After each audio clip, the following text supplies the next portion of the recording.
Are you a first-time homebuyer in Southern Maryland and you're just not sure where to start? Do homes feel like they're just unattainable right now due to the price increases and the crazy high interest rates? Let me give you some tips that are gonna help you in any housing market if you're a first-time home buyer. What's up, everybody? My name is Rob Schou. I'm here with EXP Realty in Southern Maryland. And like I said, I wanna help first-time home buyers or maybe second-time home buyers that are just buying in this new market make sense of how best to approach and be successful in this market. I've helped a lot of first-time home buyers over the last few years, and honestly, it's getting harder and harder for them, but there are ways that you can make it affordable for you and make sure that you're buying your first home correctly and make it a great purchase for yourself and an investment for your future. And just so you know, Living in Southern Maryland is a channel where I put out all types of information about living in Southern Maryland and moving to Southern Maryland. So make sure you click that subscribe button, click the little bell, and you'll be notified every single time I put out new content. And you can also scroll down to the first comment and you can schedule a Zoom meeting one-on-one with me where we can talk about your home buying needs. Okay, first-time home buyers, here are 5 things I want you to keep in mind when you're looking to buy a home in Southern Maryland. Number 1, you gotta stay open-minded. As a first-time home buyer, you probably don't have the experience of what it's like to look at a whole bunch of houses. And a lot of the times what I can see is you get an idea of what has to be and you just get stuck on that. And that means you're kind of missing out a lot of other opportunities that may be out there. Now, I'm not just talking about a type of house, whether it's just saying, I need a single family, I won't consider a townhome, but I'm talking about location too. I get it. If you work at PAX, you want to live near it. If you work in DC, you want to live as close as possible. But look at all the different options around you and rely on the real estate agent to show you those options. That is the real estate agent's job. Don't feel like you're inconveniencing them. Ask them to look at as many different options. So for example, pretend you're coming down to the Pax River Naval Air Station to work. I know a lot of people are looking in Leonardtown, but limited inventory is making it harder and harder to find homes there. So look in other areas. It could be up in Charlotte Hall. It could be over in Lexington Park or California. And another option that a lot of people are starting to consider is Lusby. But if you're only focused on Leonardtown, you're going to become frustrated because it's harder to find homes in Leonardtown due to that limited inventory. And also due to that limited inventory, homes in Leonardtown are going to be more expensive, which is even harder for a first-time home buyer to afford. Now, the second thing is while you're expanding your horizons and looking at different places, remember, this does not have to be your forever home. Am I saying you should sell it a year later? No, but I am saying is understand that this home can be for the part of your life you're in right now. It is okay in 5 to 7 years to say, I need something different. And hopefully, if you bought well, that home is appreciated, you're able to roll that equity that you created in the home into the next one.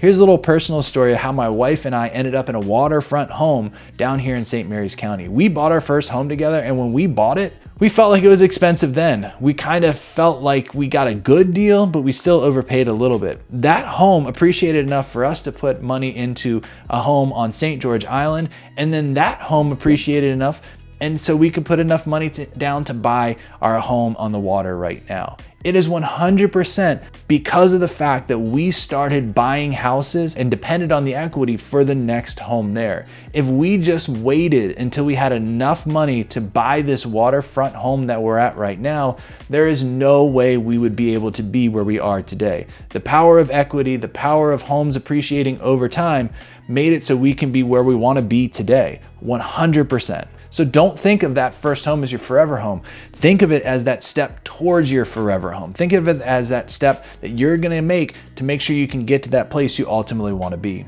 Now, my third tip is, look, townhomes are options. I know a lot of people kind of look down on townhomes, but you have to understand they can be a great option. They can be something that gets you into that door of home ownership. And honestly, right now, townhomes are the best bang for the buck. It comes down to it. Now, because honestly, right now, townhomes will get you the most amenities in a house that you want. Hard surface countertops, beautiful floors, a little more space, at a price that's better than any single family home. Now, what you're giving up obviously is outside space, and you're sharing a wall with someone, maybe 2 if you're an interior unit. And I get that might not be exactly what you want, but it might be the best thing for you right now. Couple that with not as much maintenance on a townhome. You don't have to worry about cutting as much grass. And I know that when you move to Southern Maryland, some people feel like you want to be a little bit more rural, but with the townhome community, you do have neighbors, and that means you might have some friends built in as well. And in a rural rural community like Southern Maryland, having people close by to you that you can interact with without having to drive 20, 30 minutes can be a real benefit. Now, my next two tips I'm going to tell you are all about the affordability of a house. So there's two different ways to think about the affordability of a house for a first-time homeowner. What a lot of people first go to is my monthly payment, and things can affect the monthly payment like a down payment and the interest rate too. You know, if you want a lower monthly payment, you're gonna have to put more down, or you're gonna have to buy in a lower price bracket. That's about the only way you can really affect your monthly payment. You can also buy down your rate, of course, and hope that you're in a market that has lower rates. But right now, with our rates being 7.5%, I don't know how long they're gonna be like that or if they're gonna go down anytime soon, but you can't control that as much. But what you can control is the product you're gonna use when you get a loan. Now, I am not a loan expert, I'm not a mortgage officer, I'm not anything like that, but I do have some knowledge of the different loan programs and some that can help. Now, if you're a veteran, you probably know about VA loans.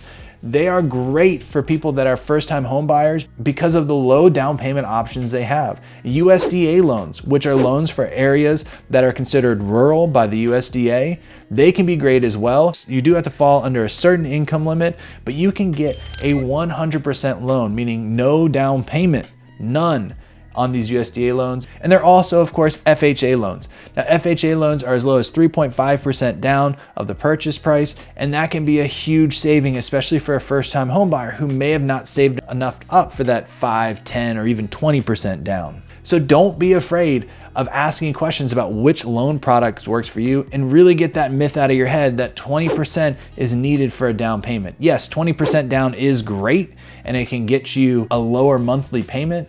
But if it's a barrier to entry for you, look for other options. When we got our first home, when my wife and I got our first home, we used an FHA mortgage, 3.5% down, and it allowed us, like I said before, to build equity and move on and up to these other houses too. Now, this is the biggest question I hear from every single first-time home buyer. What are the costs of buying a home for the first time? Now, of course, there's a down payment, and that can vary greatly, but the other costs are called closing costs, and those are typically between 3 and 4% of the sales price.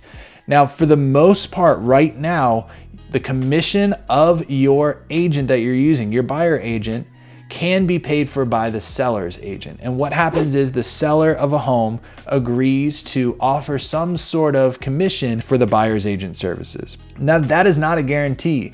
And when you work with an agent, make sure you understand that a lot of them are gonna say, I'm gonna charge you X% of the purchase price of the home.